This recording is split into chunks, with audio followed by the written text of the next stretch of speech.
আকাশ ঘর থেকে বের হয়ে টেবিলের পরিবেশটা থমথমে দেখে থমকে দাঁড়ালো। শাশুড়ি মা স্তব্ধ হয়ে বসে আছেন।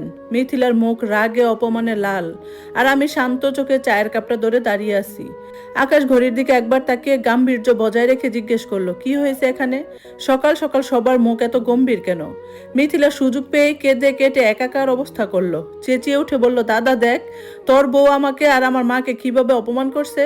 আমি একটু নুডলস খেতে চেয়েছিলাম, আর ভাবি আমাকে শোনায় আমি নাকি শ্বশুর বাড়িতে কাজ না করে এখানে আরাম করতে এসেছি।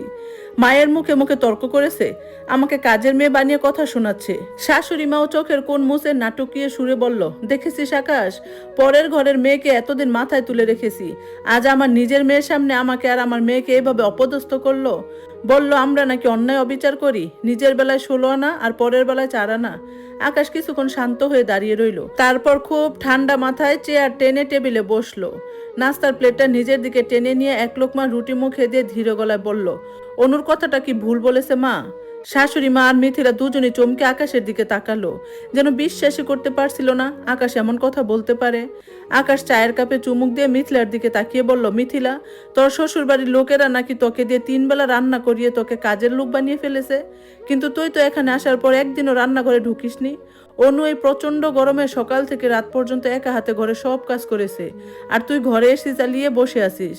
তোর কষ্ট হলে সেটা অত্যাচার, আর অনুর কষ্ট হলে সেটা অভ্যাস। এটা কোন ধরনের বিচার মা?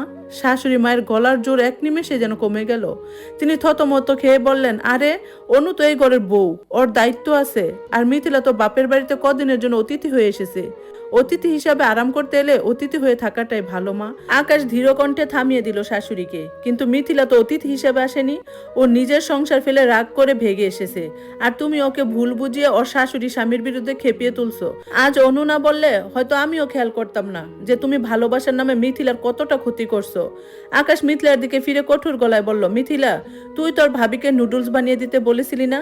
শুনে রাখ, ও তোর কাজের লোক না। তোর নুডলস খেতে ইচ্ছে করলে তুই নিজে রান্নাঘরে গিয়ে বানিয়ে খা। আর যদি এই গরমে রান্নাঘরে ঢুকে নিজের খাবারটুকু বানানোর ক্ষমতা না থাকে, তবে শ্বশুর বাড়িতে তোর শাশুড়ি যে তোকে রান্নার সাহায্য করে সেটার কদর করতে শিখ। মিথিলার চোখ থেকে এবার সত্যি সত্যি জল গড়িয়ে পড়ল, তবে সেটা নাটকের কান্না নয়, সত্যের মুখোমুখি দাঁড়িয়ে একদম নিরুপায় হয়ে যাওয়ার কান্না। ও কোনোদিন কল্পনাও করেনি যে দাদা এভাবে অনুর পাশে দাঁড়াবে আর তাকে সত্য কথাটা মুখের উপর বলে দিবে। আকাশ নাস্তা শেষ করে উঠে দাঁড়ালো, তারপর আমার দিকে তাকিয়ে খুব আলতো করে বলল, অনু, তোমার শরীর খারাপ থাকলে আজ আর কোনো কাজ করো না, দুপুরে বাইরে থেকে খাবার নিয়ে আসবো, তুমি ঘরে রেস্ট নাও। আমি হালকা হেসে মাথা নাড়ালাম। আকাশ অফিসের জন্য বের হয়ে যেতেই ডাইনিং টেবিলে এক অদ্ভুত নীরবতা নেমে এলো। আমি শাশুড়ি মায়ের দিকে তাকিয়ে নরম গলায় বললাম, মা, আমি আপনাকে বা মিথিলাকে খাটো করার জন্য আপনার ছেলের কাছে এগুলো বলিনি। আমি শুধু চেয়েছিলাম আপনি যেমন নিজের মেয়েকে ভালোবাসেন, তেমনি বুঝতে চেষ্টা করুন অন্যের ঘরের মেয়েটাও না কারো সন্তান। আমি এই সংসারের দায়িত্ব পালনে কখনো অবহেলা করিনি, কিন্তু তাই বলে আমাকে মোমের পুতুল বানিয়ে গাদার খাটুনি খাটানো ন্যায্য নয়। মিথিলাকে নিজের পায়ে দাঁড়াতে শেখান মা, ওর সংসার ভাঙার রসদ যোগাবেন না।